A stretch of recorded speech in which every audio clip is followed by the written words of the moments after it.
Pemprov Bali telah mengajukan Ranperda Zonasi Wilayah Pesisir dan Pulau-Pulau Kecil atau ZWP 3K ke Kementerian Dalam Negeri. Hal ini langsung direspon kementerian terkait dengan menggelar rapat melalui video conference. Kutip PLH Dirjen Bina Pembangunan Daerah Kemendagri, Hari Nur Cahya Murni serta 16 Kementerian Lembaga RI serta Gubernur Bali Wenkoster, Ketua DPRD Bali Inyuman Adi Wiryatama, dan Sekda Provinsi Bali Dewa Made Indra di ruang rapat Gedung Gajah, Jaya Sabo dan Pasar. Gubernur Bali Wenkoster mengungkapkan, dinamika saat ini sudah terjadi ketidakberaturan dalam pengelolaan dan pemanfaatan daerah pesisir. Antara lain dengan banyaknya hotel atau villa yang menggunakan kawasan pantai dan laut sebagai bagian dari pemandangannya.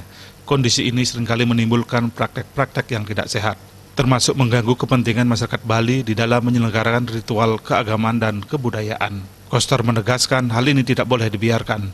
Bagaimana memberdayakan kawasan pantai dan pesisir laut dalam konteks perekonomian dan pelindungan kekayaan di wilayah tersebut. Saat ini kawasan pesisir dan laut belum bisa diberdayakan secara optimal lantaran belum ada pengaturan. Kalaupun ada upaya pemanfaatan bisa dikatakan belum terkelola dengan baik, bahkan cenderung ilegal sehingga merugikan pemerintah dan masyarakat.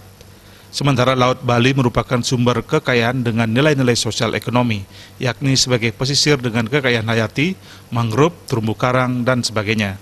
Ada pula penyu yang kini sudah terancam punah, hiu paus, dan berbagai jenis hewan laut lain yang harus dijaga. Terlebih sebelumnya, ada polemik tentang reklamasi yang sekarang syukur sudah selesai dengan ditetapkannya wilayah Teluk Benua sebagai wilayah konservasi. Selain Ranperda ZWP 3K, video conference juga membahas soal Ranperda Tata Ruang.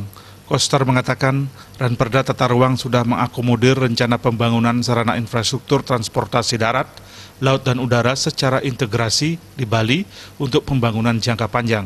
Ditjen Bina Marga Kementerian PUPR bahkan menyatakan bahwa apa yang dibahas dalam Ranperda tersebut sudah sesuai dengan rencana Kementerian PUPR sehingga setuju untuk disahkan.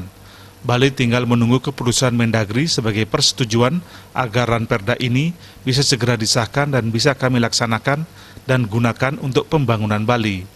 Rindra Devita, Bali Pos melaporkan.